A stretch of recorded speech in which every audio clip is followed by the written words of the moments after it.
Então, hoje, pessoal, vamos começar a ver critérios de falha. Eu acho que em 2 aulas a gente consegue matar, tá certo, essa parte.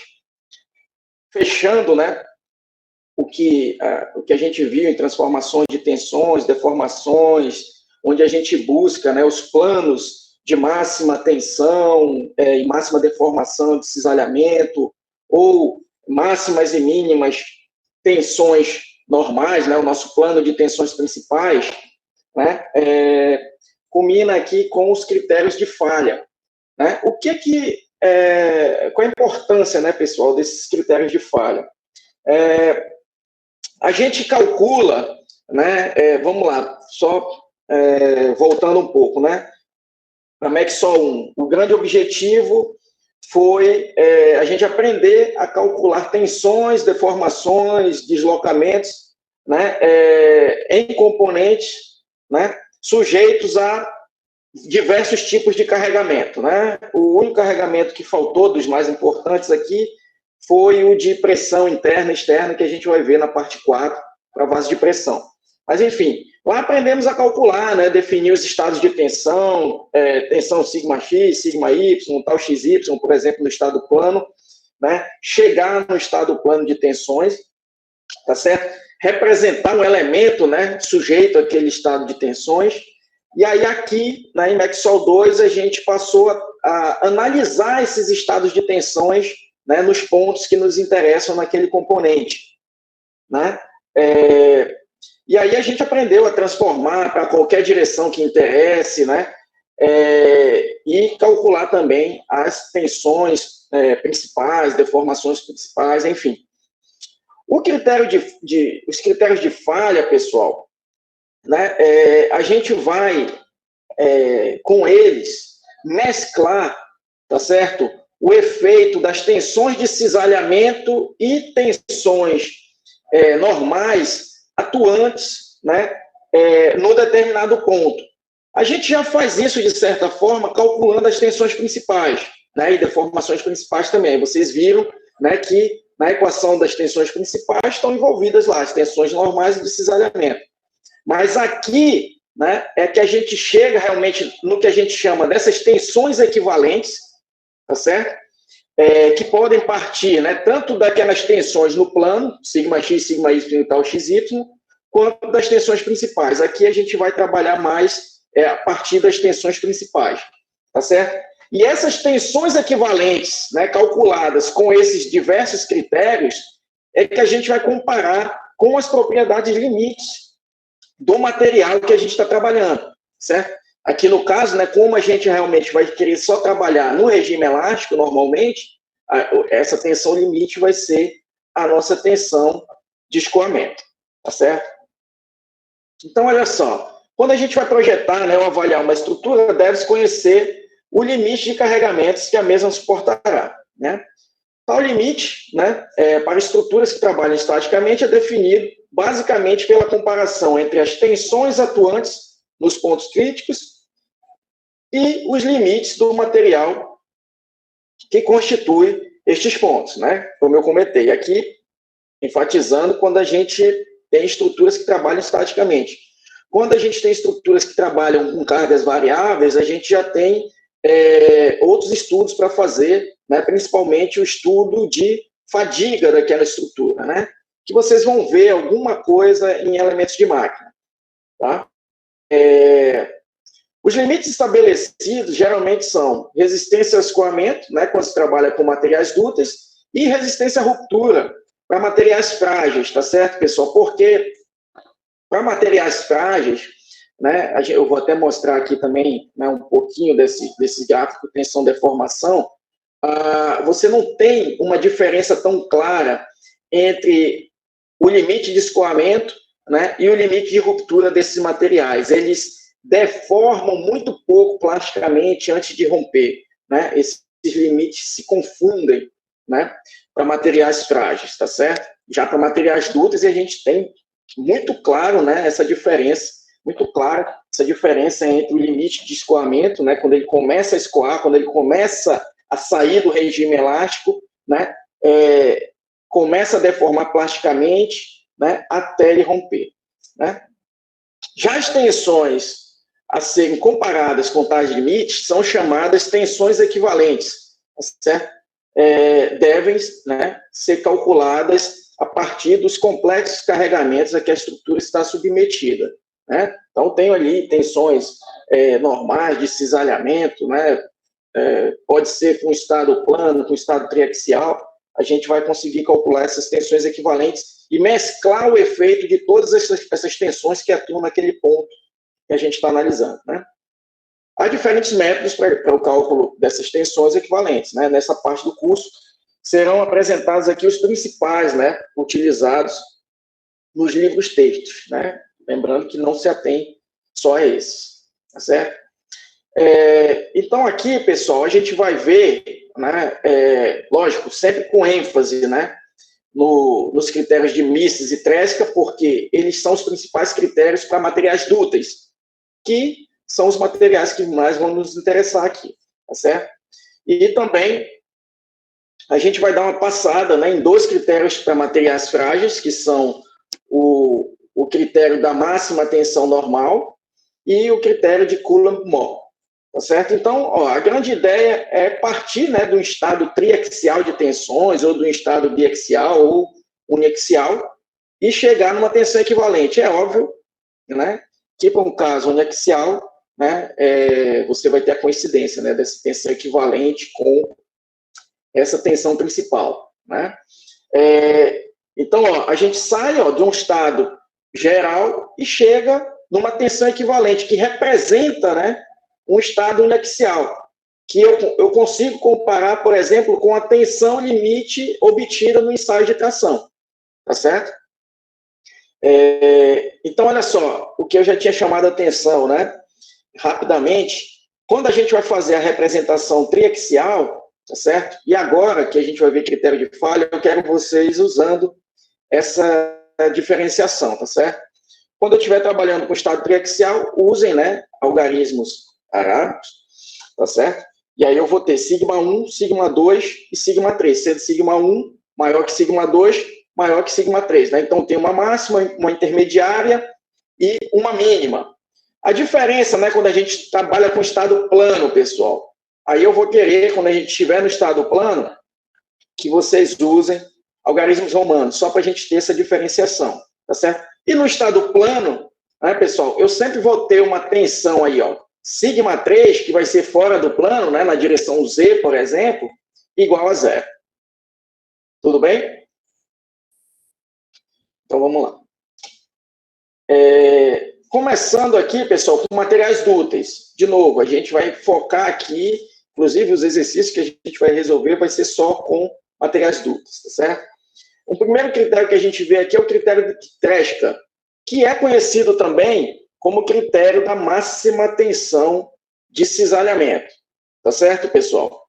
Ele é baseado no fato, né, já comprovado experimentalmente e que a gente já comentou aqui, vocês já tiveram a oportunidade de ver lá um ensaio de tração sendo realizado, né, de que o escoamento nos materiais dúteis ocorre pelo deslizamento dos planos de contato dos cristais, tá certo?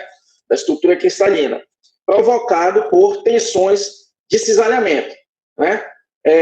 Um teste, né, pessoal, possível de ser feito, né, é esse daqui, né, ilustrado aqui nessa figura, né, e que é chamado de teste de Luder, né? Se você, pessoal, pega, né, uma barra, né, ou uma tira de aço, por exemplo, ou outro material dútil que seja, e você fizer um polimento ali e realizar um ensaio de tração, você consegue ver claramente essas linhas se formando, né, quando o material vai se aproximando do escoamento, tá certo? Então, isso daqui, né, esse experimento já foi feito diversas vezes, e tem uma outra comprovação, né? Quando o material rompe, pessoal, ele começa a romper, né, também num plano a 45 graus, tá certo? Com relação à minha tensão de carregamento, né, no ensaio de tração, certo? Vocês devem lembrar disso lá, certo? Então, de novo, materiais dúteis falham por máxima tensão de cisalhamento, tá certo? Mesmo no estudo de fadiga, a gente já sabe que, né, mesmo em carregamentos variáveis, a trinca se forma, ela inicia, tá certo? No plano de máxima tensão de cisalhamento. Depois, a propagação da trinca, né, é que se dá por outro mecanismo, tá certo? E ocorre perpendicular à máxima tensão normal aplicada, tá certo? Isso aí vocês, eu não sei se vocês chegam a ver propagação, né? Em fadiga lá, em elementos de máquina, vocês, eu acho que só vão ver critérios para iniciação da trinca. Tá certo, pessoal? Então, ó, em suma, o critério de Tresca, critério da máxima tensão de cisalhamento, se baseia no fato de que materiais dúteis falham por máxima tensão de cisalhamento. Tá certo? Então, olha só, a aplicação do critério aqui, né, se dá pela comparação, né, da máxima tensão de cisalhamento absoluta, tá certo? Ocorrida lá no meu componente, a gente já sabe calcular, né? E a máxima absoluta, né, pessoal? Lembrando, a gente sempre tem que calcular ou conhecer as 3 tensões principais, tá certo? Tanto as 2 do plano, quanto a fora do plano. Quando eu estou trabalhando com o estado plano de tensões, essa fora do plano sempre vai ser 0. Então, uma eu conheço, né? Então, aqui o que a gente joga, ó, é a máxima entre as 3 e a mínima entre as 3, tá certo? Na máxima tensão de cisalhamento absoluta. No ensaio de tração, pessoal, que é unidimensional ou unidirecional, até prefiro o termo unidirecional, depois eu vou ajeitar aqui. No momento do escoamento, a tensão normal máxima é o próprio limite de escoamento, tá certo? Então, né, eu estou aplicando lá, né, a tensão no meu ensaio de tração, ela vai crescendo. No momento do escoamento, que é o que me interessa, é o meu estado limite, né, essa tensão, né, máxima, né, vai ser a própria tensão de escoamento. E a mínima, né, pessoal, que tanto faz, né, se eu pego, por exemplo, um corpo de prova de seção circular, tanto faz eu pegar na direção Z ou na direção Y, né, ou direção X, né, se eu estiver fazendo o ensaio na vertical, como é mais comum, as 2 outras tensões principais vão ser 0, tá certo? Então, ó, a máxima tensão de cisalhamento absoluta no ensaio de tração vai ser a tensão de escoamento sobre 2, tá certo? Então, para o meu critério de Tresca, eu vou igualar essas 2 tensões aqui, ó, tá certo? E essa vai ser a minha tensão equivalente de Tresca, pessoal, tá certo? Eu vou cortar, né, esse 2 com esse 2, então, ó, a tensão equivalente de Tresca, tá certo, pessoal? Vai ser sigma máximo menos sigma mínimo, tá certo? Que eu vou igualar, né, para as minhas análises, a tensão de escoamento do material, dividido aí, óbvio, né, normalmente por um fator de segurança. Então, pessoal, ó, olha só, a gente pode, por exemplo, eu vou dimensionar uma estrutura, tá certo? Aí naquela minha estrutura, eu já tenho, ó, a dimensão já está amarrada dela, por exemplo, uma viga.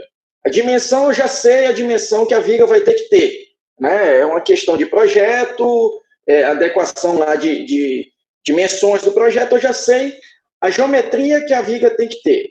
O material, eu ainda posso escolher, mas assim, até os carregamentos já estão definidos, que a viga vai ter que aguentar, tá certo? Então, ó, as tensões, né, atuantes já vão estar definidas por projeto, ela não vai ter que aguentar essa carga, então, as minhas tensões, né, eu já consigo calcular. Se eu consigo calcular as tensões atuantes, consigo calcular também as tensões principais, né, atuantes. Então, ó, isso aqui eu já tenho.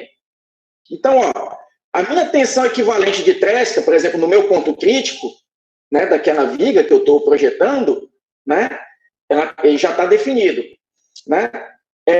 Para eu definir, então, o material que eu vou usar, né? Então, ó, eu vou escolher um material, tá certo? Que dê conta de aguentar essa tensão. Agora, é óbvio, né, pessoal, que eu dificilmente vou fazer 1 para 1, né? Eu vou comprar um material com um limite de escoamento exatamente igual à minha tensão equivalente atuante na prática. Então, eu normalmente vou ter aqui um fator de segurança.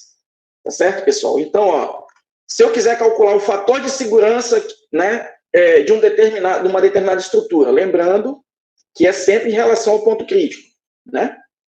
Vai ser a tensão de escoamento do material sobre a tensão equivalente. Está muito claro isso, né? E se eu quiser fazer o contrário, né? Eu já sei lá as tensões atuantes, já calculei a minha tensão equivalente e vou querer comprar um material, selecionar o limite de escoamento que eu tenho que ter. Por exemplo, se o meu fator de segurança for 2, né, bem conservador aí, o meu limite de escoamento vai ter que ser 2 vezes o valor da minha tensão equivalente que eu calculei com as tensões atuantes na estrutura. Tá claro até aqui, pessoal? Alguma dúvida?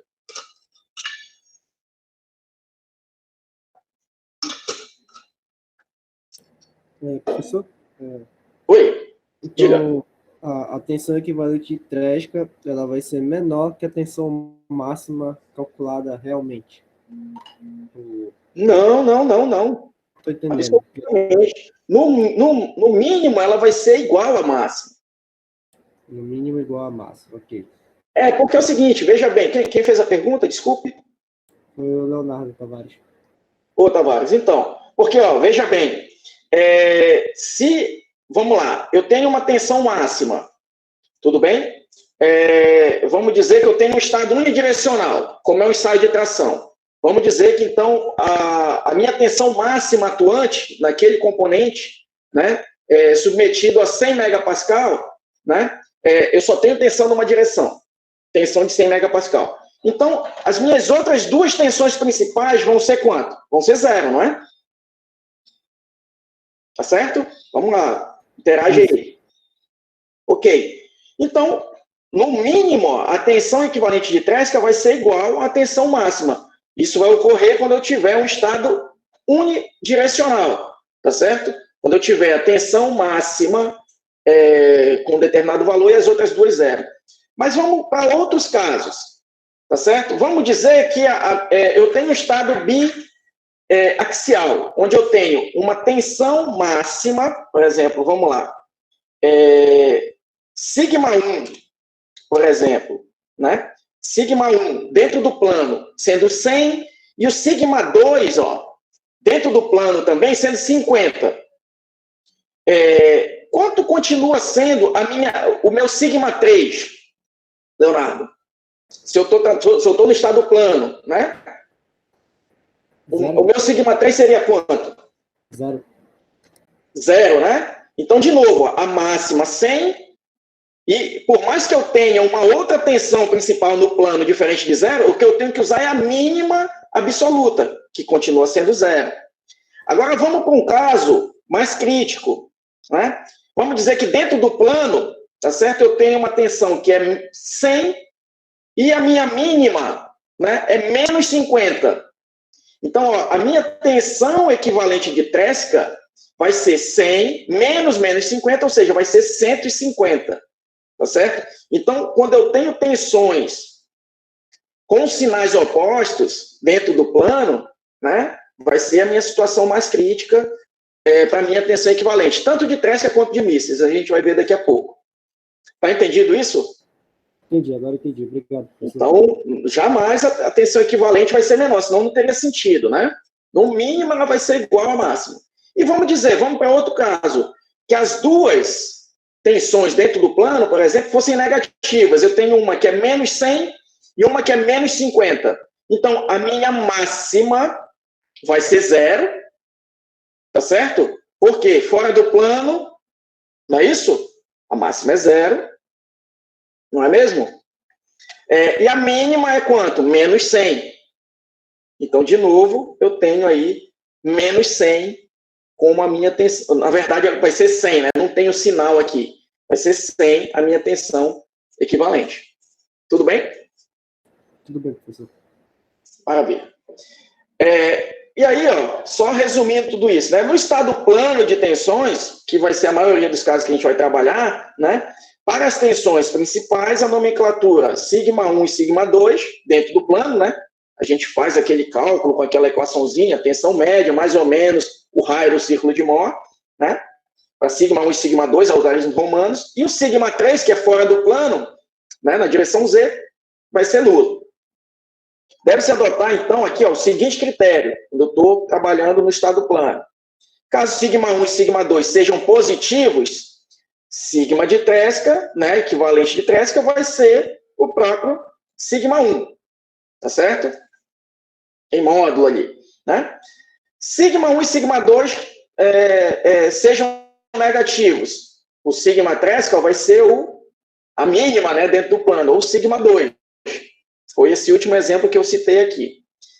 E se os dois têm sinais opostos, olha, eu vou usar sigma 1 menos sigma 2 direto, né? Aqui, ó, esse estado limite, né, eu estou considerando, por exemplo, um fator de segurança 1, que dificilmente a gente vai usar na prática. Tudo bem, pessoal? Então, muita atenção para isso aqui, na hora de aplicar o critério de Tresca. Tudo bem?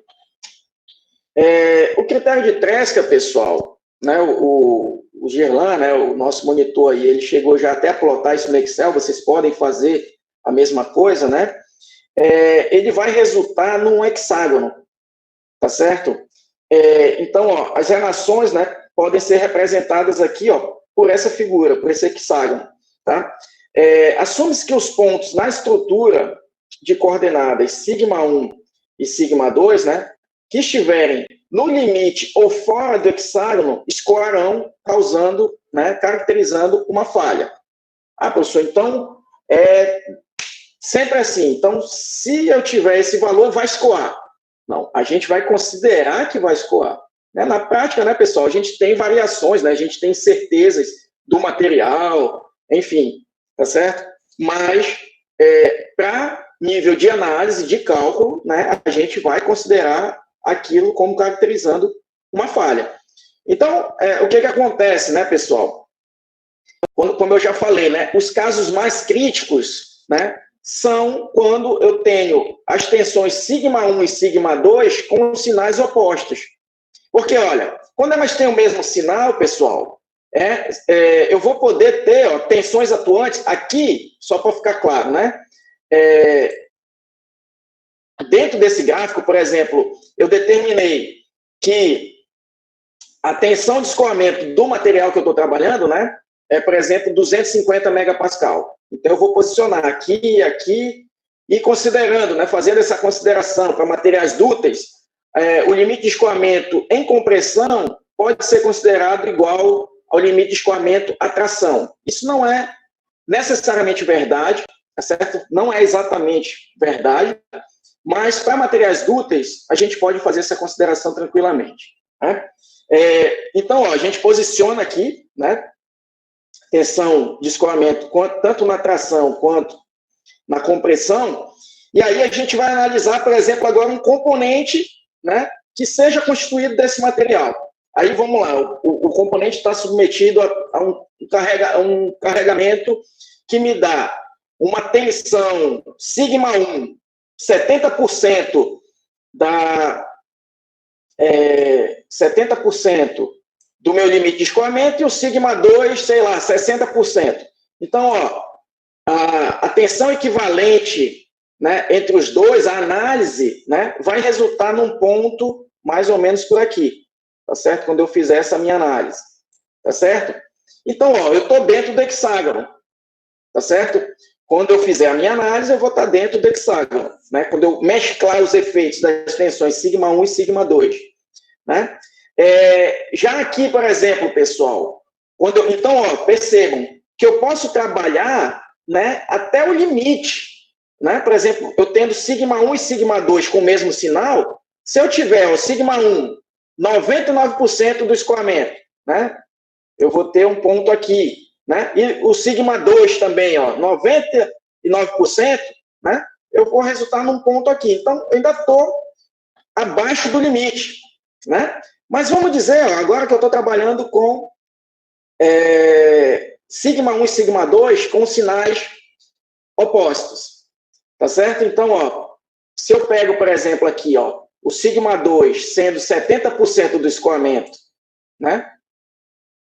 E o sigma 1, né, como 60% do escoamento, ó, já estou fora, tá certo? do meu hexágono. Ou seja, isso já caracteriza uma falha. Então, de novo, denotando, né? Os casos mais críticos, pessoal, né? Para falha de componentes é quando eu tenho um estado de tensões com tensões principais apresentando sinais opostos.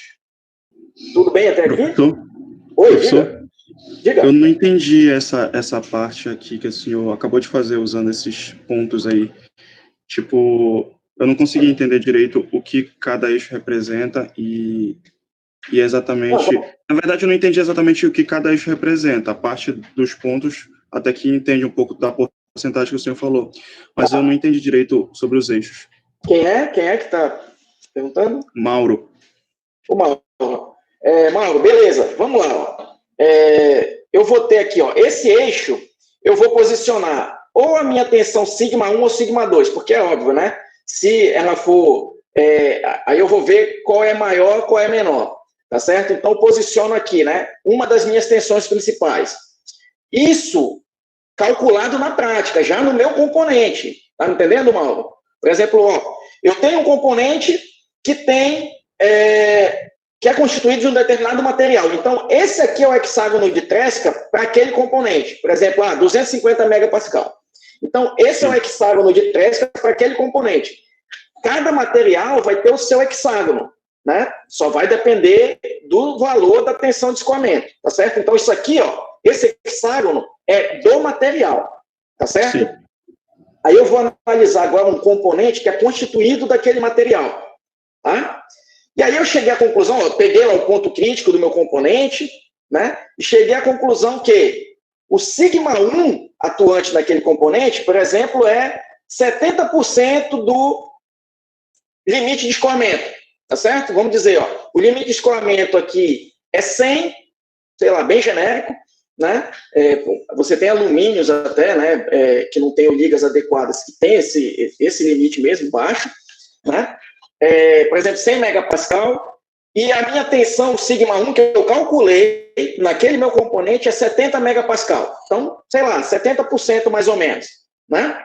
E o meu sigma 2 é 60%, por exemplo. Então, 60 megapascal. Então, isso aqui que eu calculei para os meus elementos. Então, posiciona aqui, o sigma 2, né, 60, e aqui o sigma 1. O ponto formado por essas duas coordenadas, sigma 1 e sigma 2, vai estar dentro do hexágono. Então, quando eu calcular a minha tensão equivalente de Tresca, pode ter certeza que ela vai ser menor do que a tensão de escoamento do material. Tudo bem? Quando eu fizer esse cálculo aqui, sigma 1, né? Por exemplo, o sigma máximo e o sigma mínimo. O sigma mínimo, para esse caso, quando eu estou trabalhando no plano, Mauro, é 0, né? Então, a tensão equivalente de Tresca que eu vou calcular para esse caso aqui que eu acabei de falar, onde eu tenho sigma 1, 70 e sigma 2, 60, quanto vai ser a minha tensão equivalente de Tresca? Vai ser 70, no caso, né? 70, né? Porque a máxima global e a mínima global é 0. Perfeito. Sim. Então, tensão equivalente de Tresca abaixo do limite de escoamento. Tá certo? Sim, entendi. Então, estou dentro aqui do hexágono. E assim, a representação gráfica para eu mostrar que eu estou dentro. Já vamos lá, para o outro caso, onde eu tenho um sigma 2 menos 70. Percebe como agora eu inverti, o eixo agora, eu estou colocando sigma 2 agora nesse eixo, não mais sigma 1, né? Então, menos 70 e o sigma 1, 60, por exemplo, né? Eu estou jogando, eu estou caindo fora do hexágono, ou seja, isso aqui representa uma falha. Tá entendendo? Entendi. E agora, nesse caso, quanto daria a minha tensão de Tresca? Certamente vai dar maior do que a de escoamento, mas quanto daria? A máxima é 60 e a mínima é 70, é menos 70. Daria a tensão equivalente de 130, né? Então, 130 megapascal maior do que o limite de escoamento, que é 100. Tá certo? Entendi. Obrigado, professor. Perfeito. Mais alguma dúvida, pessoal? Não. Então, vamos nessa. Vamos seguir. Vamos falar agora, pessoal, do critério de von Mises, tá certo? Que é o critério da máxima energia de distorção, tá? A gente já sabe, materiais dúcteis falham pela ação da máxima tensão de cisalhamento. Aí você vai me perguntar, poxa, mas então o critério de Tresca devia ser bem preciso. Mais ou menos. Por quê? A gente tem, pessoal, dentro da análise ainda de tensões, uma tensão de cisalhamento que a gente chama de tensão de cisalhamento octaédrica. Bom, isso aí já é um pouco avançado, mas pesquisas mais avançadas mostram que a tensão que realmente leva o material à falha seria algo próximo dessa tensão, tem relação com essa tensão octaédrica, tá certo? De cisalhamento. A análise que a gente faz aqui é só dentro do cubo, né? Então, dentro de 3 dimensões, né? Então, o critério mais preciso é o critério de von Mises, que utiliza a máxima energia de distorção, e vocês vão ver também em alguns autores chamando de máxima tensão de cisalhamento octaédrica. Então, ele se aproxima bem mais, né, dessa tensão que realmente faz o material começar a falhar. Mas, assim, só para dar mais informações para vocês. Aqui interessa para a gente tratar no sentido realmente da máxima energia de deformação. Pessoal, energia, né, quando a gente utiliza, né, energia para calcular as coisas, tá certo? A gente tende a ter resultados mais precisos normalmente, tá? Mas assim, essa questão de energia de deformação propriamente dita, a gente vai ver com mais detalhe lá no último tópico, tá certo? Do curso. Então, aqui, né, a gente vai falar basicamente, né, do que se trata, mais para chegar no equacionamento, tá certo? Do critério de von Mises, né? A energia armazenada em uma unidade de volume associada a uma tensão, tá certo? Então, né, sempre, de novo, trabalhando numa determinada unidade de volume, né? É denominada densidade de energia de deformação, né, pessoal? Ou seja, energia por unidade de volume, né? E é dada pela área abaixo da curva tensão-deformação, tá certo? Então, a energia, né, a densidade de energia de deformação, né, provocada ou armazenada num determinado componente, né, ela é essa área abaixo do gráfico tensão-deformação. Considerando que na zona anterior ao escoamento, a relação tensão-deformação é essencialmente linear, não é, pessoal?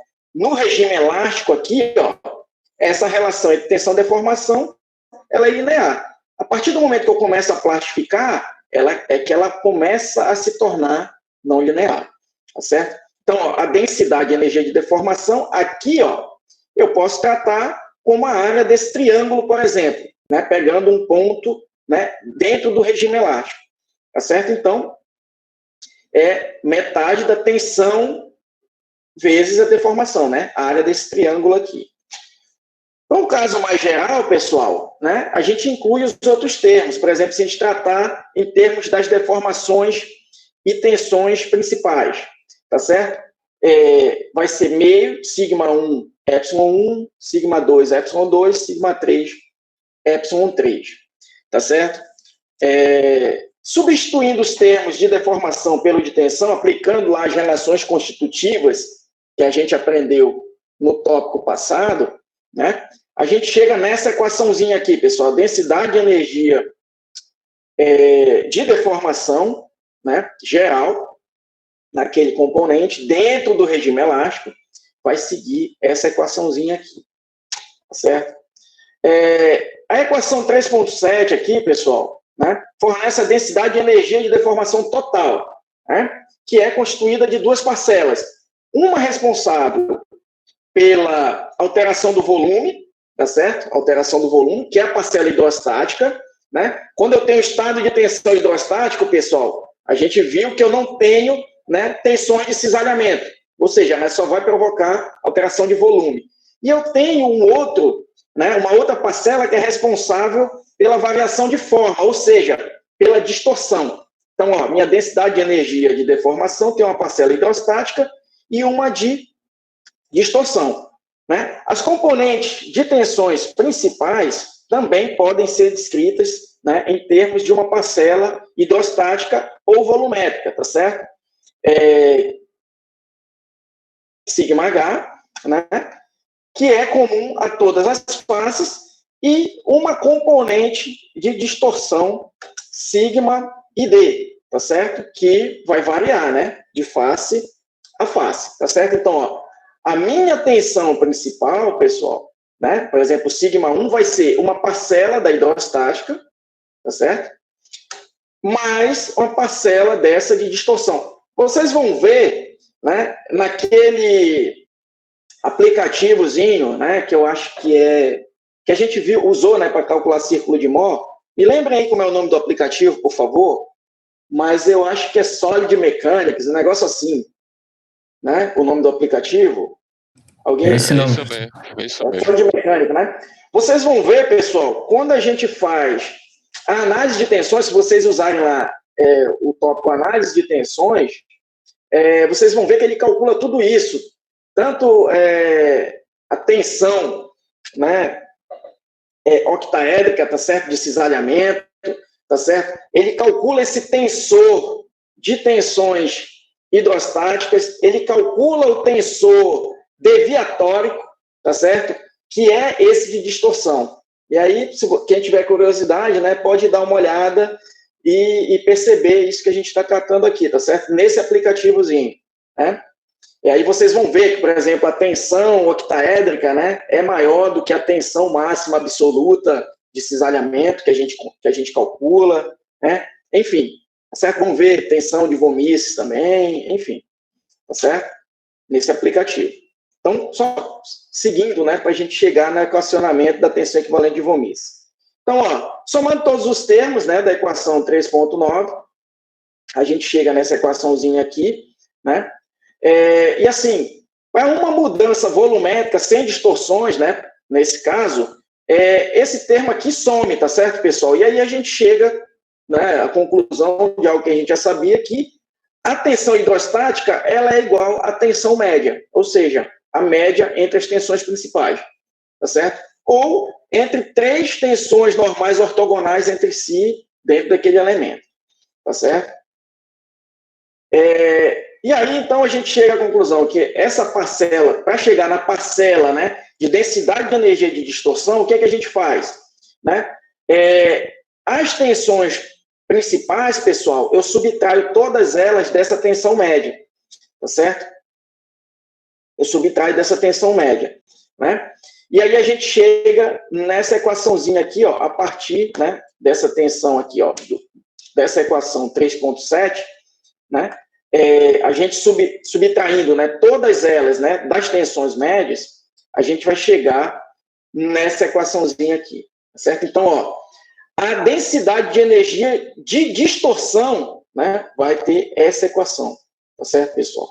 No estado plano de tensões, né, com sigma 3 igual a zero, tá certo? Então, a gente pode adequar e chegar nessa equação aqui mais simples, tá certo? E aí, pessoal, olha só, em um ensaio de tração, de novo, né, a gente sempre quer comparar os critérios, né, com o ensaio de tração, que é o nosso estado de tensão limite que vai ser obtido lá, né? Sigma 1 vai ser a tensão de escoamento, e sigma 2 e sigma 3 vão ser zero, né? Eu só tenho uma tensão atuante, né, no momento lá do escoamento. Então, ó, a unidade, a densidade de energia de distorção no ensaio, no momento do escoamento, vai ser essa daqui. Tá certo, pessoal? Igualando-se, ó, 3.13, né? Que é a densidade de energia de deformação no ensaio de tração, no momento do escoamento, com a 3.14, tá certo? Que é a densidade de energia de distorção que a gente vai calcular atuando no elemento, tá certo? Esse termo aqui, ó, esse termo aqui some, né? Porque corta com esse daqui, tá certo? E aí, ó, eu chego à conclusão que esse termozinho aqui, pessoal, ó, sigma 1 ao quadrado menos sigma 1, sigma 2 mais sigma 2 ao quadrado é igual a tensão de escoamento ao quadrado, igualando, né, essas duas energias de distorção, densidade de energia de distorção. E isso aqui, ó, então, a minha tensão equivalente de Tresca, pessoal, tá certo? A minha tensão equivalente de Tresca, eu só coloco raiz, né, nesses termos, vai ser, no plano, né, a raiz disso daqui, né, e eu igualo novamente, né, a tensão de escoamento, mas sempre, né, normalmente a gente vai dividir aí por um fator de segurança, tá certo? E aí, pessoal, aqui, ó, fica fácil da gente ver, né, que isso aqui representa a equação de uma elipse. Então, em vez de ter um hexágono com critério de Tresca, o que eu vou ter é uma elipse. Tudo bem? Então, ó, os pontos, tá certo, pessoal? Na estrutura de coordenadas aqui, ó, sigma 1 e sigma 2, né, que estiverem no limite ou fora da área da elipse, né, isso aqui também vocês vão poder plotar, né, com essa equaçãozinha aqui, ó, vocês vão poder plotar lá no Excel ou qualquer outro programa aí, tá certo? Então, os pontos que caírem fora dessa elipse, né, eles vão ser caracterizados como sendo, tendo ocorrido uma falha, tá certo? Ou no limite da elipse, ou fora dela, tá certo? O eixo, né, maior da elipse divide, né, o primeiro e terceiro quadrantes, né, e se estende de A até B, tá certo, pessoal? Então, ó, quando eu tenho, né, as duas tensões com o mesmo sinal, tá certo, pessoal? É aquele, de novo, né, o caso um pouco menos crítico, né? Mas, de novo, ó, quando eu tenho, né, tensões com sinais contrários, aí eu chego naquele caso mais crítico, tá certo? A elipse, pessoal, menor divide o segundo e o terceiro quadrantes, tá certo? E se estende, né, de C aqui até D, né? Esses aqui, pessoal, né, são os casos onde eu tenho o quê? Né? Sigma 1 e o sigma 2 igual a menos 0,577 da tensão de escoamento, tá certo? Como é que eu chego? Professor, como é que você chega nesse valor aqui? Né? Se você pegar, pessoal, aqui, ó, nessa equaçãozinha aqui, ó, do critério de von Mises, e você aqui colocar, né, que sigma 2 é igual a menos sigma 1, tá certo? Façam esse teste depois, tá certo? Então, coloca aqui, ó, sigma 1, né, sigma 1 aqui também, e sigma 2, né, sendo igual a menos sigma 1, né? E as duas sendo essa tensão de escoamento, né? Vocês vão chegar à conclusão, tá certo, pessoal? Que esses valores aqui, né, vão ser igual, né, a menos a tensão, né, de escoamento multiplicado desse fator, tá certo? Aí o que acontece aqui, né? Só um minuto. Eu não sei se ficou muito claro aqui, né? Então, de novo, eu vou usar aqui, ó, sigma 1, aí aqui, ó, sigma 2 é menos sigma 1. Então, isso aqui vai ficar menos sigma 1, menos sigma 1, tá certo? Então, mais sigma 1 ao quadrado. Aqui, menos sigma 1 ao quadrado. Então, aqui dentro da raiz, pessoal, o que eu vou ter é 3 sigma 1 ao quadrado, tá certo? Quando eu tirar isso aqui da raiz, passo a raiz de 3 dividindo para lá, né? Sigma, a tensão de escoamento dividido pela raiz de 3, né, vai dar 0,577 no limite de escoamento, tá certo? Então, esse seria o estado, pessoal, onde eu tenho a maior diferença, né, entre o hexágono de Tresca e a elipse de Mises. A gente chega à conclusão, pessoal, aqui conclusão, né, que o critério de Tresca, ele é mais conservador que o critério de Mises, tá certo? O que é que eu quero dizer com isso? Né? Se a gente for trabalhar com o critério de Tresca, ele vai admitir, né, tensões menores na prática do que eu admitiria usando o critério de von Mises, tá certo? Tanto aqui, ó, que para o mesmo estado de tensões, tá certo, pessoal? Eu vou obter um ponto fora do hexágono, mas eu posso obter, né, esse mesmo ponto, né, esse mesmo estado de tensão dentro da elipse, tá certo? Então, olha aqui, ó.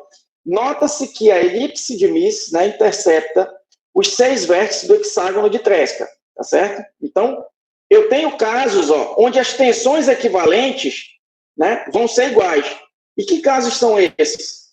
Ou casos onde eu tenho, né, tensões normais iguais, tanto com o mesmo sinal, né, quanto com o mesmo valor, ou tensões unidirecionais, tá certo? Então, ó, por exemplo, aqui, ó, eu tenho um estado unidirecional, né? Nesse ponto aqui, ó. Nesse ponto aqui, ó, onde eu tenho o sigma 1 igual a tensão de escoamento, né, por exemplo, e o sigma 2 igual a 0, já que o ponto está aqui, eu tenho um estado unidirecional. Então, ó, Tresca coincide com Mises, tá certo? Aqui a mesma coisa, também, né? Então, eu tenho 6 pontos aqui sendo interceptados. Para os estados de tensão representados nesses 6 pontos, os 2 critérios, né, fornecerão o mesmo resultado de tensão equivalente, obviamente. Tá?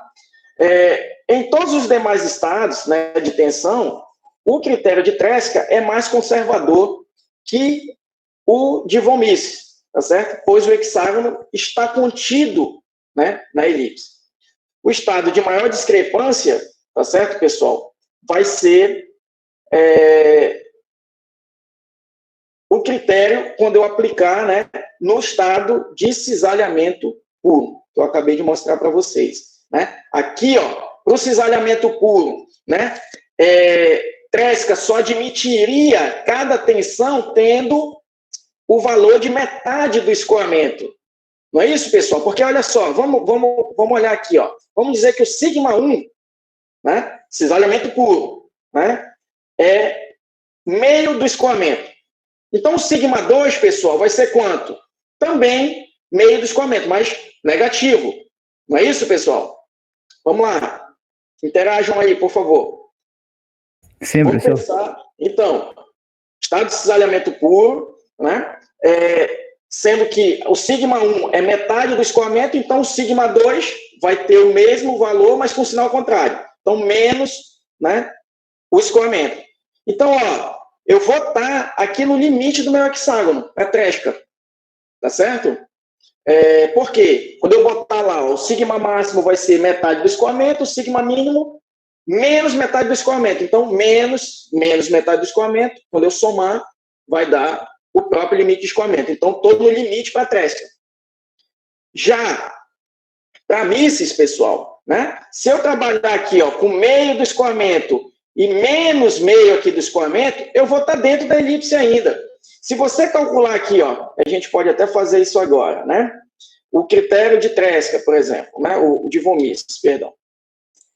Então, olha só, vou fazer aqui, ó, aplicar o critério de Tresca, por exemplo, né? O critério de Tresca, a tensão equivalente seria menos 0,5, opa, 0,5, caramba, 0,5 vezes a tensão de escoamento, né? Menos 0,5 também dessa tensão, de escoamento.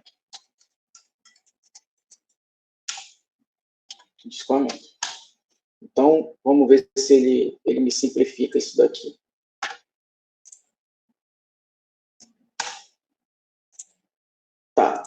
Então, tá aqui, ó. Vai dar a tensão de escoamento. Então, isso aqui, né, quando eu tenho ou a tensão de escoamento ou maior do que ela, representa a falha. Já vou aplicar, ó, os mesmos valores de tensão normal para o critério de von Mises. Tá certo? Então, aqui, ó, seria o sigma 1 é isso, né?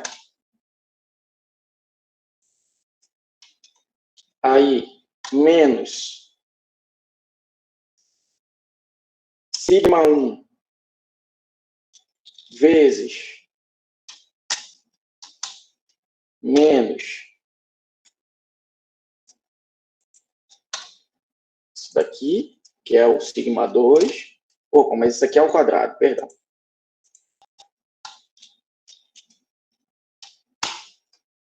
Ao quadrado.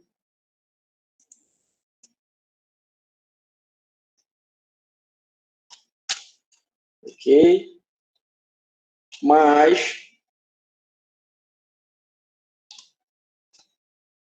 menos 0,5 vezes sigma E ao quadrado. Isso daqui... Opa. Bom, aí eu fazendo essa soma aqui, né, para simplificar ainda mais, eu posso simplificar ainda isso aqui, certo? Mas a gente já vê, né, pessoal, que vai dar menor do que o... Cadê? Deixa eu ver aqui o simplifier. Simplifier. Talvez seja simplificar. Tá. Aqui, ó. 0,866 do escoamento, né? Que isso aqui vai sair da raiz, né? O sigma E ao quadrado. Então, percebam, né? O mesmo estado de tensão para a tresca já está na falha, e para Mises, né? Ainda tem uma boa margem aí, né, pessoal? Coisa de 13% aí, tá certo? Então, essa é realmente a diferença aí entre os dois critérios. Professor? Oi. Vitor, ainda tem uma coisa que está me deixando encucado. Lá no começo, quando o senhor estava falando de tresca, tinha os 3 critérios embaixo, e lá era dito que quando os 2 sinais das tensões principais eram opostas, eu pegava o módulo da diferença. E aí, no caso dessas falhas que o senhor está expondo, o senhor está somando normal, né? Sem um módulo. Mas o módulo, Vitor, olha só, eu posso aplicar o módulo quando eu tiver as duas negativas, por exemplo. Ah, tá. Né? Aí faz diferença, né? Mas não tem problema nenhum, tá certo? Mas o que eu quero que vocês entendam é que Tresca é mais conservador do que Mises, e a maior diferença entre os dois vai ser quando eu tiver cisalhamento puro, tá certo? A diferença entre as duas tensões equivalentes vão estar em torno aí de 13%, certo? Vai ser a maior diferença, né? E eu vou ter casos onde as duas tensões equivalentes vão ser iguais, tá certo? Mas, ó, Tresca é mais conservador, tá certo? Então, por exemplo, eu quero fazer um projeto, eu quero ser mais conservador, use o critério de Tresca, né? Você quer ser mais preciso, usa Mises, né? Só que, de novo, quanto maiores as incertezas, né, pessoal, melhor a gente tender para o conservadorismo, tá certo? Tudo bem até aqui, pessoal? Professor, eu não sei se o senhor falou, mas eu gostaria de saber se dentro dessas representações, tanto no critério de Tresca e o outro critério que o senhor apresentou, tem também se tem a representação também do estado triaxial, ou se essa representação é só... Tem. Aí é um pouquinho mais complicado, né? É um cilindro, na verdade, né? A representação do estado triaxial, tá certo? Vai ser um sólido, né? Mas aí também a gente não tem que entrar nesse detalhe. Mas eu posso mostrar aqui rapidamente até para vocês, né? Eu acho que eu estava aqui dando uma olhada ainda algumas coisas na internet, né? Por exemplo, aqui, ó, tá vendo? A representação, Sim. né, para um estado triaxial, tá certo? Tresca, né? Seria esse tubo aí com a seção hexagonal, né? E o Mises aqui, né? Teria ainda essa elipse, mas seria um cilindro aí, né? Tá certo? Tá certo, obrigada. Mas não vamos nos bater com isso aí, não. Tá?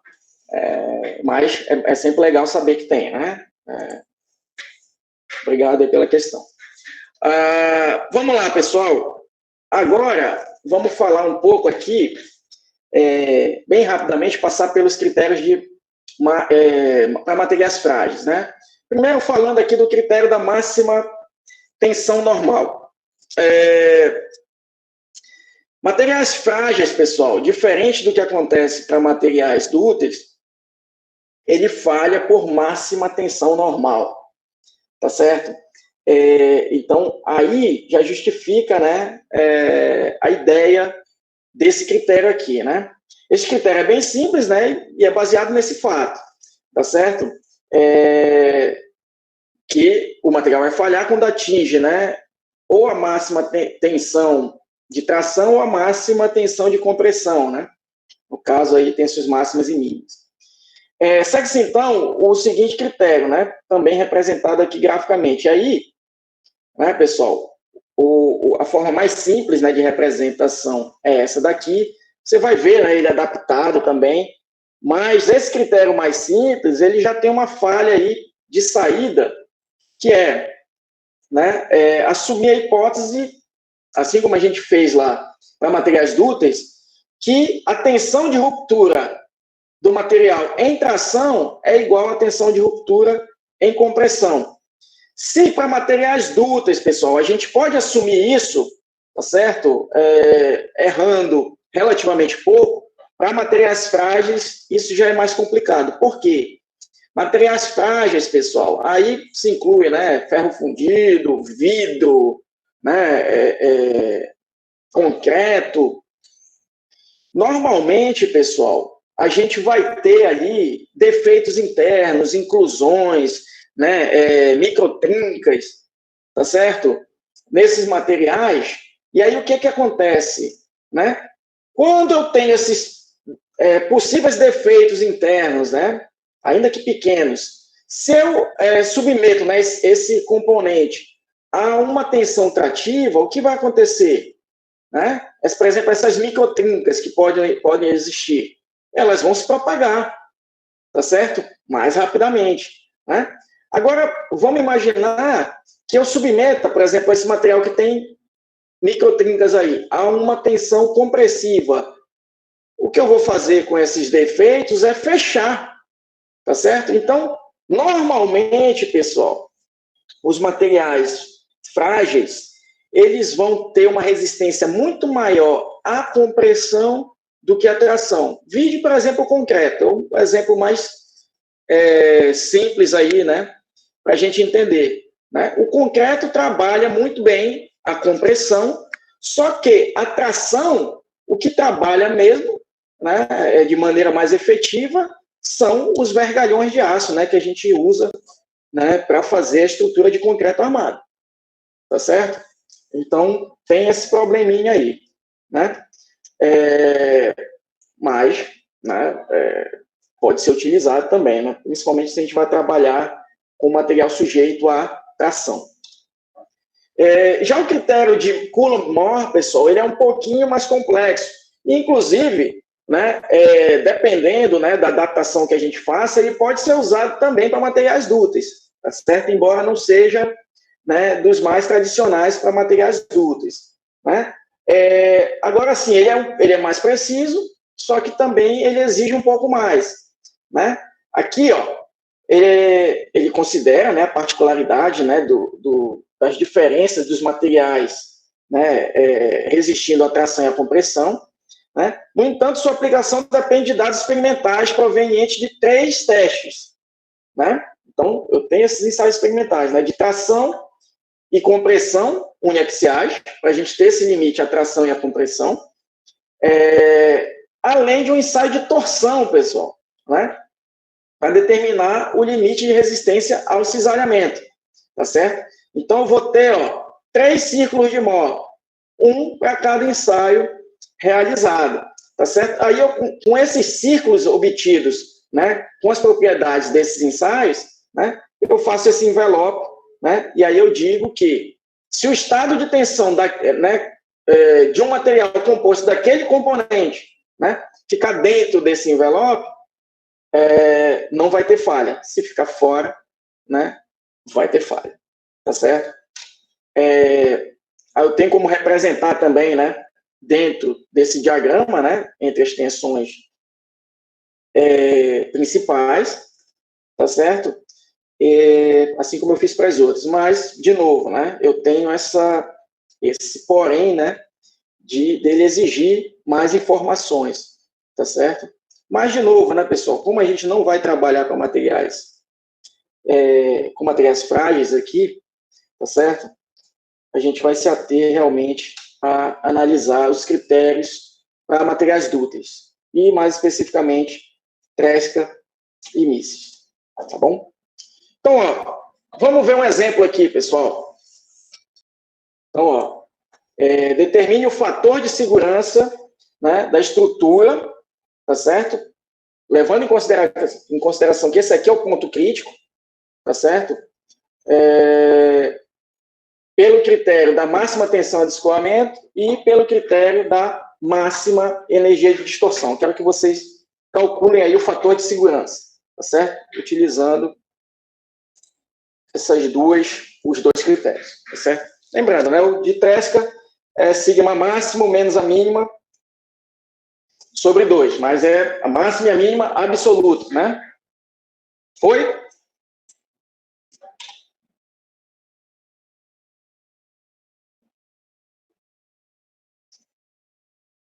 Pelo menos para a Tresca, quanto deu aí?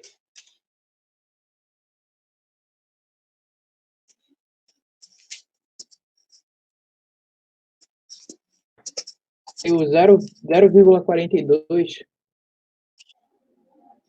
0,42. Tá, vamos olhar. A gente vai já mostrar a solução aqui. Eu não lembro os valores. Mas assim, 0,42 é estranho, hein? 0,42 é estranho. Professor, o meu deu. Né? Meu deu 1,92. Eu acho mais possível. Aqui deu 1,02. Pode, vamos ver. A gente vai já ver. Vamos ver o resultado. E aí vocês veem, né, onde vocês se confundiram aí, tá certo? Aqui, aproveitando, né, peguei um exemplo mesmo que já existia, né, então, tá aqui também o estado representado no círculo de Mohr, né, para a gente dar uma relembrada aí, tá certo? Então, deixa eu... Sigma, o X aqui, né, o ponto X, que seria o sigma X e menos a tensão de escoamento, né? Sigma X 80 e menos 25, é o ponto aqui. E o sigma Y é menos 40, né? E a tensão de escoamento. Então, calculei aqui para a gente calcular as tensões principais, né?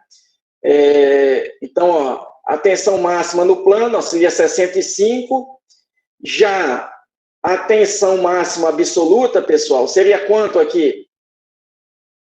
A máxima absoluta seria o mesmo valor, né, pessoal? Porque no plano eu tenho as duas tensões principais com sinais opostos, tá certo? Mas vamos lá, aplicar o critério de Tresca, que é o que nos interessa aqui. Então, só inverter, né, pessoal? O critério de Tresca é isso aqui, sigma 1, a tensão máxima menos a mínima, que aqui nesse caso vão coincidir com sigma 1 e sigma 2 no plano, tá certo? Então, 130 aqui, né? E o limite de escoamento é 250. Então, deu 1,92 mesmo. Quem chegou aí nesse valor, né? quem chegou em 1.02, o que fez de errado? Ou quem chegou em 0.42? Inverteu, né? Vitor, provavelmente você inverteu, Não, né? o meu erro foi que eu peguei logo as tensões mostradas no elemento e joguei na equação, e não as tensões principais. Eu confundi Não faça isso. isso. Não faça isso. Tá bom, então. Mas já sabe. Mas ainda assim não daria esse valor, viu, Vitor? Mas, ó, cuidado. São as tensões principais. Tudo bem? E já o critério, ó, de Mises, né? Olha aqui, ó, tensão equivalente 114,13, tá certo? E o fator de segurança, ó, 2,19, tá certo? Aí você vai me perguntar, pô, mas e aí? Você disse que o critério de Mises é mais conservador, né? Não, é menos conservador. E é isso mesmo. Tá certo, pessoal? É isso mesmo. Você vai ter, né, por Mises, um maior fator de segurança. Tá certo? Você vai ter um maior fator de segurança. Por exemplo, no projeto, né, com as mesmas tensões atuantes, tá certo? Eu vou chegar à conclusão que eu estou com um fator de segurança maior. Já a Tresca, que é mais conservador, eu vou estar te dizendo, olha, o teu fator de segurança não é tão grande assim. Tá certo? Então, é isso mesmo, né? Critério de Tresca, né? Critério de Mises. Então, ó, a tensão equivalente aqui, ó, calculada por Mises, pessoal, vai ser menor ou igual à tensão equivalente calculada por Tresca. Ela vai ser igual naqueles casos que a gente já mostrou, né? Tensão unidirecional, as duas tensões principais exatamente com o mesmo valor, tá certo? Mas em todos os outros casos, né, ela vai ser menor, tá certo? Porque, olha só, eu estou dizendo, né, eu calculando a minha tensão equivalente por Tresca, eu estou dizendo que o estado de tensão que está atuando no meu componente, né, está provocando uma tensão equivalente mais próxima do limite de escoamento do que quando eu calculo com Mises. Tá claro isso, pessoal? Essa diferença, né? Um ser mais conservador, o outro menos. Alguém tem mais alguma dúvida aqui? Oi. Professor, na prática, qual a gente deveria escolher assim para utilizar no projeto? Depende muito? Não, depende. Como eu já falei, né? Se você quiser ser mais conservador, você usa Tresca. E você vai ver, grande parte dos projetos, você vai ver usando Tresca mesmo. Tá certo? Agora, quando você quiser ser mais preciso, né, para alguma coisa realmente mais precisa e algo mais que você tenha mais certeza quanto às variáveis envolvidas, né, e que aquilo vai gerar uma economia significativa, né, se você usar, por exemplo, um critério mais preciso, use o critério mais preciso, pô, né? A gente está aí sempre no sentido de otimizar, né, os nossos projetos, tá certo? Mas, para fazer isso com segurança, pessoal, a gente precisa de informações confiáveis, tá certo? Então, aquele negócio, você tem ali um projeto que você confia plenamente em todas as informações, tem um nível de certeza muito baixo, né? Não tem por que você não aplicar um critério mais preciso, tá certo? Mas não é isso que acontece na prática, né, pessoal? Então, você vê muitos projetos optando por Tresca. E tranquilo também, aceito, né? Problema nenhum. Tudo bem? Tudo certo, obrigado.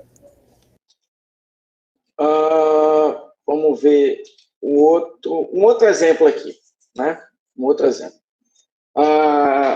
O tubo de aço mostrado aqui, né, na figura 3.10, tem diâmetro interno de 60 milímetros e diâmetro externo de 80 milímetros, tá certo? Ou seja, uma espessura aí de 10 milímetros. Suponha que o tubo esteja sujeito a um momento de torção de 8 kN e a um momento de flexão de 3,5 kN. Né?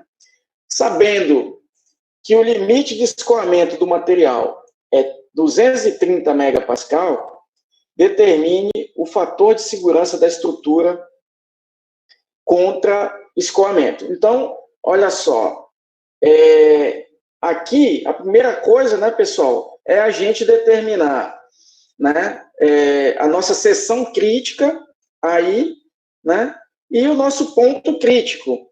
Vamos lá, aqui eu estou trabalhando com momentos concentrados, tá certo, pessoal? Então, é o seguinte, eu vou ter uma seção realmente crítica aí, ou eu vou ter os mesmos esforços atuando em todo esse tubo?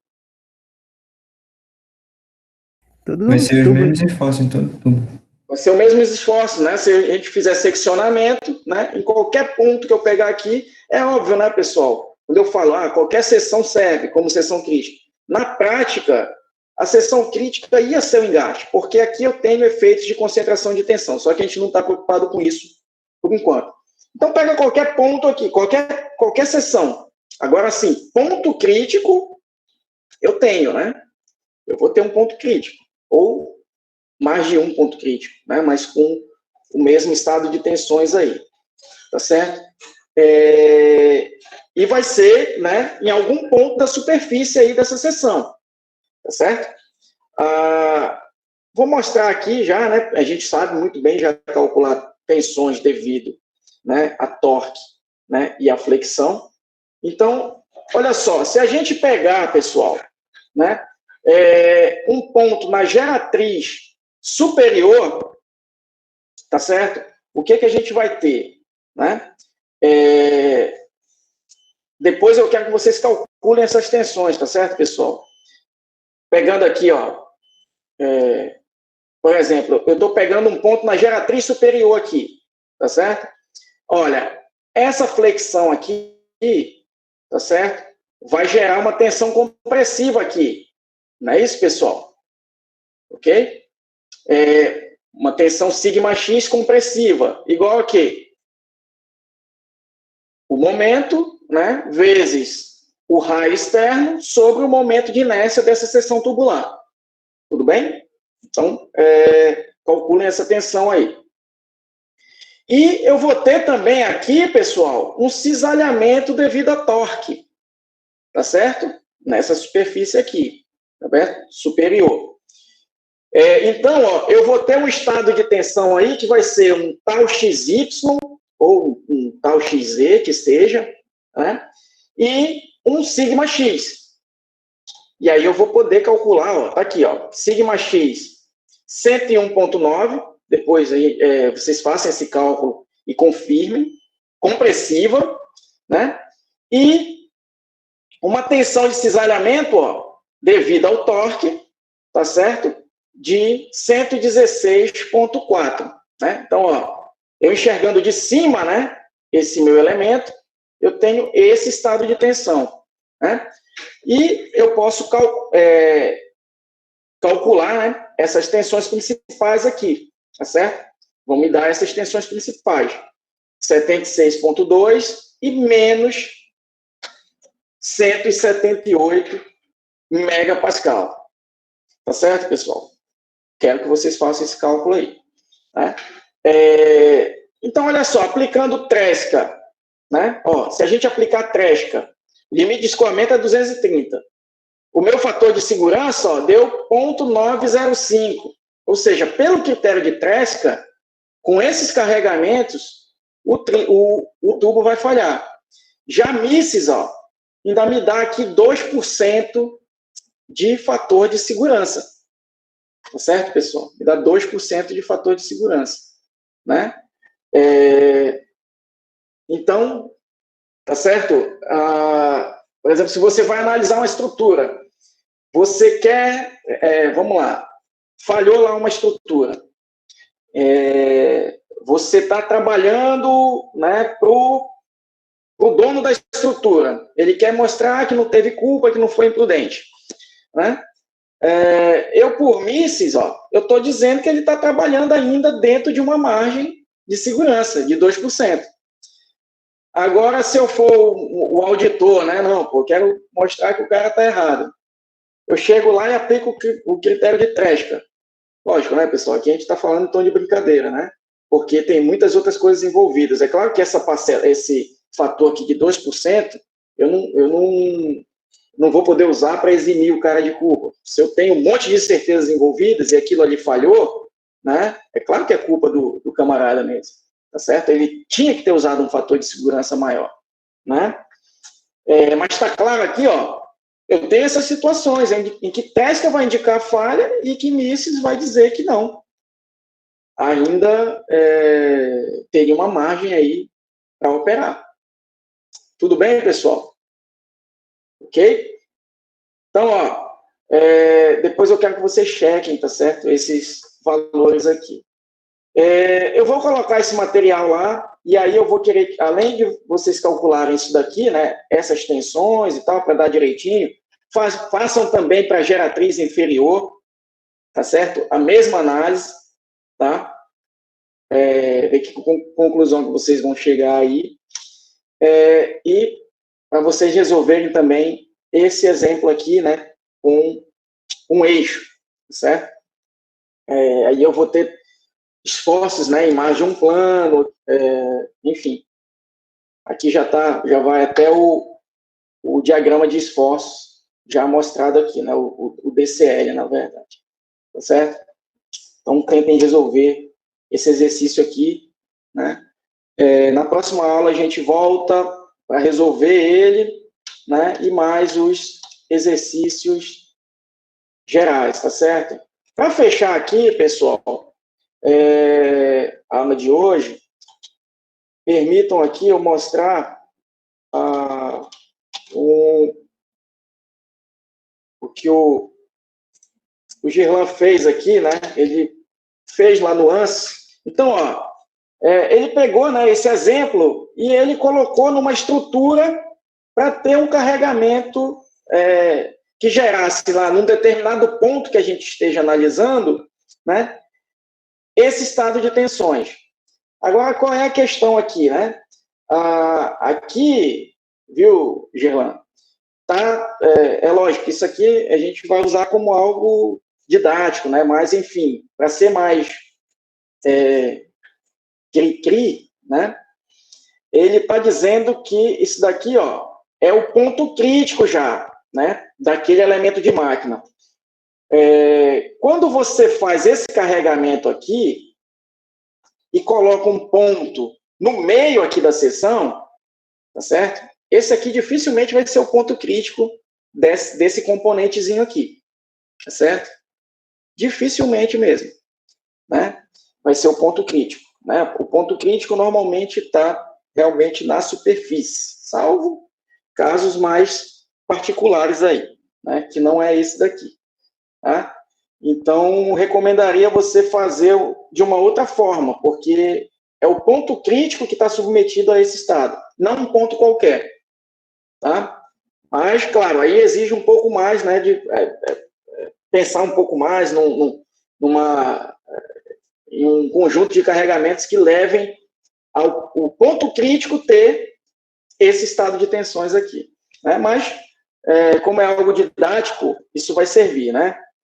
Então, o Gerlan colocou, né, pessoal, esses carregamentos aqui, né, na estrutura, né, nessa barra aí, fez, né, a malha, nem está muito refinada, mas como os esforços são bem, né, tudo bem linear, né, e a estrutura, ela é toda simétrica, então nem precisou de um refinamento tão grande, tá certo? Aqui, né, ele plotando as direções principais, tá certo? Aqui,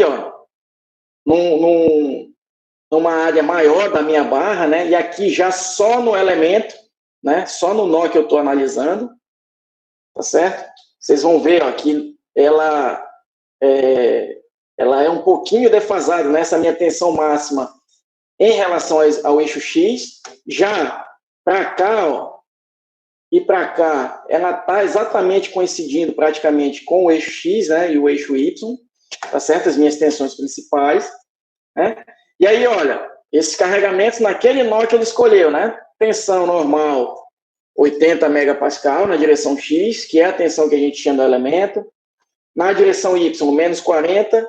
E a de cisalhamento, ó, 25 megapascal, né? Diferença lá na terceira casa, você ignora, tá certo? E aí tá aqui, ó, os fatores de segurança, para tresca e misses, tá certo? Misses, ó, 2.18, nem lembro quanto deu aqui. 2.19, né? Aqui era 18,62, né? E eu acho que era esse valor mesmo exatamente, só porque ali está truncado na segunda casa. E tresca, né, um fator de segurança de 1.92. Para esse nó aqui, tá certo, pessoal? Para esse nó aqui. Já para a estrutura toda, né? Foi isso que você fez aqui, Gerlan? Para a estrutura toda, né? Ó, eu chego em fatores de segurança, né, de até ponto 17, ou seja, eu tenho pontos aqui na minha estrutura, né, que excederam já e muito, né, o limite de escoamento. É isso mesmo, Gerlan? Então, então é como eu estou falando, né? Aquele não era o ponto crítico da estrutura, né? Eu tenho outros pontos críticos e isso eu consigo ver pelo fator de segurança da estrutura global, né? Então, Gerlan, tenta fazer um outro exemplo, né, em que o ponto crítico realmente tenha aquele estado de tensão, ou próximo dele, tá certo? Ok. E, ó, aqui o Gerlan plotou, né, também os diagramas, né, de tresca e misses, tá certo, pessoal? Ó, o hexágono, então, ó, é a mesma tensão de escoamento, né? 250, menos 250, menos 250. Então, aqui está traçado o hexágono. Isso aqui foi plotado no Excel mesmo, né? Está bem bonito isso aqui. E a elipse de misses. Tá certo? A elipse de misses, né? Então, isso aqui, ó, de novo, isso aqui é do material. Tá certo? E esse aqui, ó, é o ponto de tensões principais. A máxima, 85 megapascal, o sigma 1, né? Aqui, ó, deixa eu riscar aqui. O sigma 1, 80 megapascal, ó, um pouquinho menos de 100 aqui. E o sigma 2, menos 45, tá?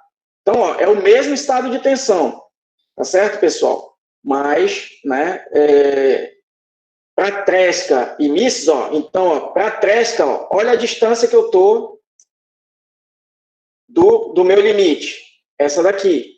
Já para misses, eu estou numa distância um pouco maior. Por isso que deu um fator de segurança maior, né? Para tresca, para misses do que para tresca. Tudo bem, pessoal? O fator de segurança, tenham isso em mente, né? É o quanto eu estou distante, né? Do meu limite. Tá certo? E tresca vai estar sempre ou mais perto do limite ou, no máximo, a mesma distância. Tá certo? Tudo bem, pessoal? Tudo bem, professor. Então é isso por hoje.